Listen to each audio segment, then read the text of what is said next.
Hello everyone, this is a sequel to the previous video that I uploaded. It is on my project Generative AI powered by Virtual Agent. Today I'll be diving into the nitty-gritty details of the project. This video will be a little more deeper compared to the previous one. So let's dive into it. The technology stack that I use is WebRTC for real-time communication. The speech to text and text to speech APIs have been used, which are provided by Web Speech API. It is actually owned by Mozilla and it is basically given for free for usage. And coming to the LLM I preferred was Llama 3 8 billion instruct model. It is a chat model and it has pretty good uh, eval stats compared to other models. So it will be useful for our application and it is also okay. It's light compared to other models. And coming to LangChain, it is a very good framework provided to developers to develop LLM based applications. Actually, it is a good application because it hides the hard details from the user so that the user can work seamlessly on logic building rather than focusing on the underlying code. Coming to the main components, as I've already told about WebRTC, the speech to text and text to speech APIs that we are using. And we are using a specific technique called as RAG. Previously, we decided to go with fine tuning, but fine tuning is not an easy task and it requires a lot of time as well as computational resources as well as a lot of patience. So as of now, as the data which we are dealing is relatively small compared to the trillions of tokens on which the model was trained. So even if we do a fine tuning, it will not affect the weights of the model as much as it would affect. So we are planning to go with retrieval augmented generation. I'll speak about it along with the code. Um, Okay, let me now explain about WebRTC, the working of WebRTC. First, the user makes a request from a browser to another browser. It offers HTTP, which is a session description protocol, as you can see here. It offers to another browser using the signaling server. The HTTP of first browser is stored in the interim, and if the second client accepts the connection request, both the HTTPs are stored, and this process on the signaling server, and this process is called as signaling. And this is not enough for the connection to take place. We need to exchange ICE candidates. If Let's take an example. If browser one wants to connect to browser two, it needs the public IP address as well as the port of the device on which the browser two exists, so that it can create a data channel. WebRTC will do this using a SPAN server. Uh, Before that, the ICE candidates are exchanged, which contains these information, and the connection is established between both the web browsers. It's a real-time connection. Now coming to RAG. RAG is the abbreviation of Retrieval Augmented Generation. It is a workflow in which first we have a document. The source is a document. This document is then loaded.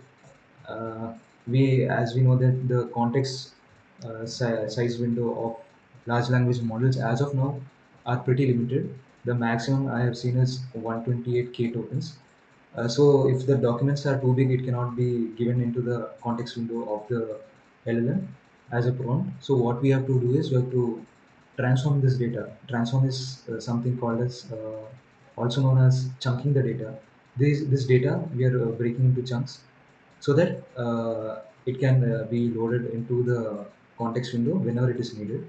This chunk data is now embedded into the vector database using a embedding model, which I'll speak about in the code.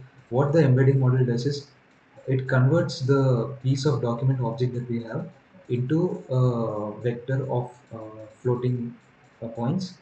It is something like normalization into a vector space of very huge dimensions, and then this whole thing is stored into a vector database. Here we are using ChromaDB as it is a free and better alternative compared to others.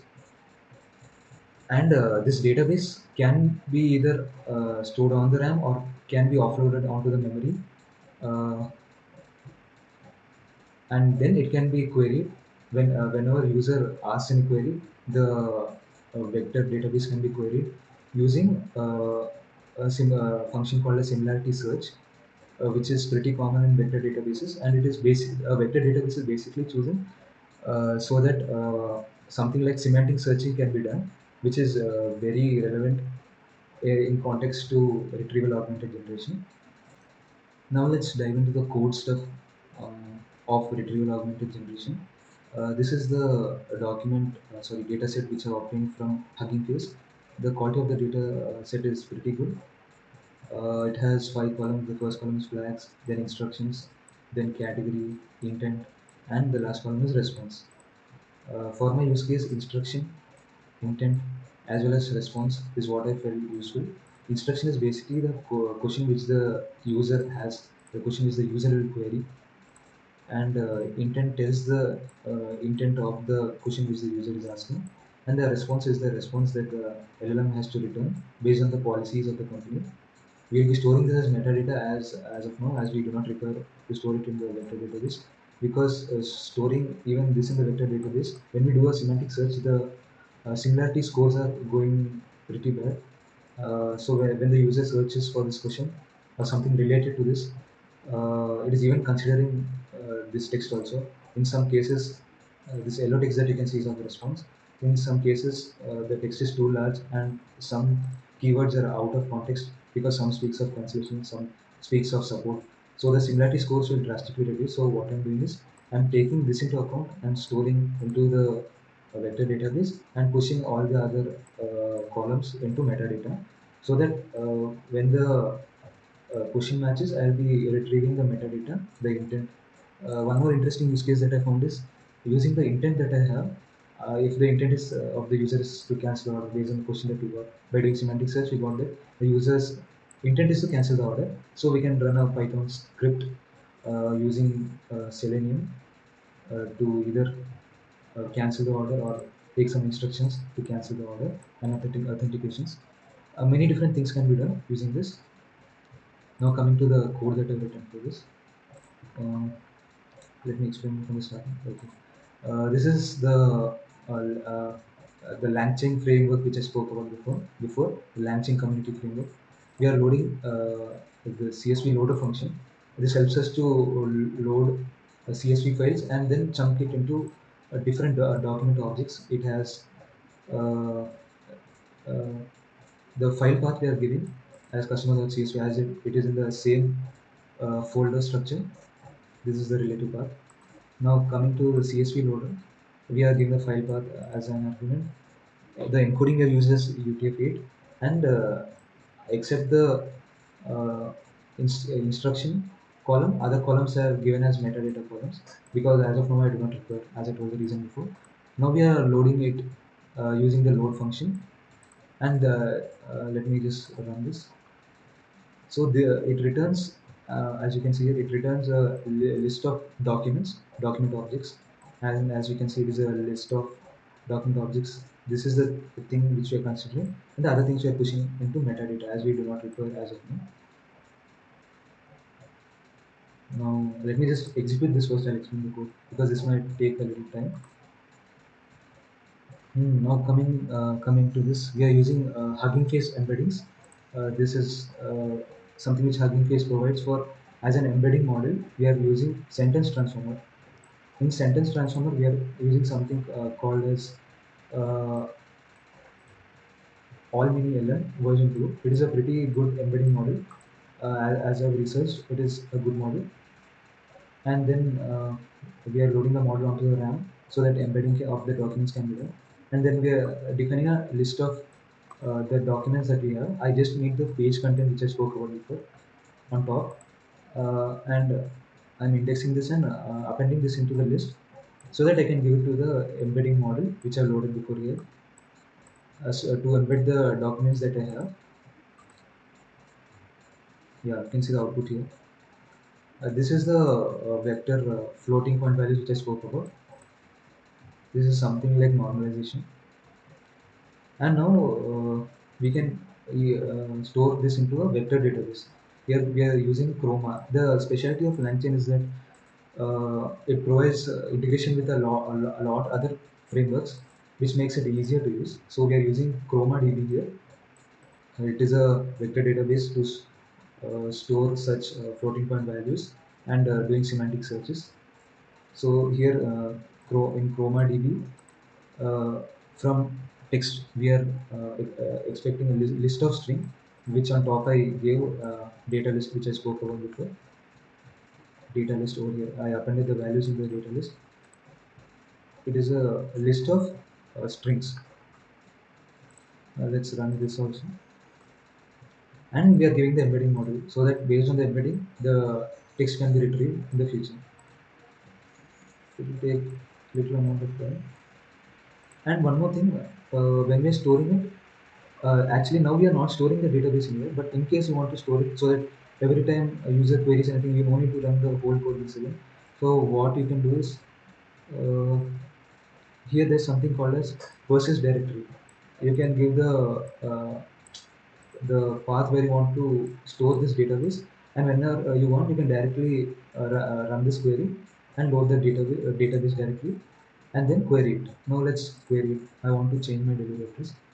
We are doing a similarity search. It is a semantic searching, which is done on the vector database.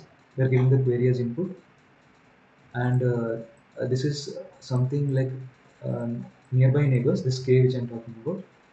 It picks up the closest top four documents, which are matching with the quick query which I give by running the similarity search on the database. Let's once run and see. Yeah, it returned a list of document objects. It has only the page content as I told, because it stored only that. The other things I can retrieve because I know the metadata. Now let's try querying the data vector database. Okay, for the first query, I'm not able to update my delivery address. These are the set of document objects that we have. I have problem updating my delivery address. Not yeah.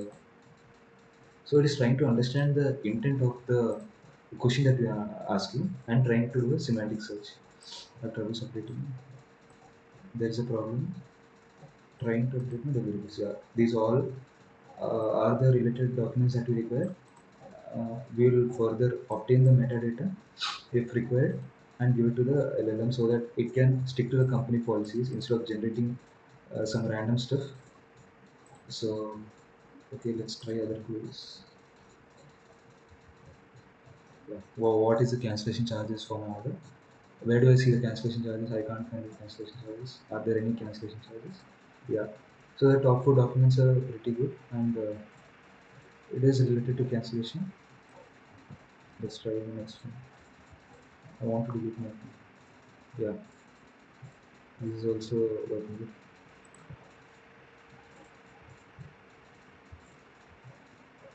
The delivery address. Yeah.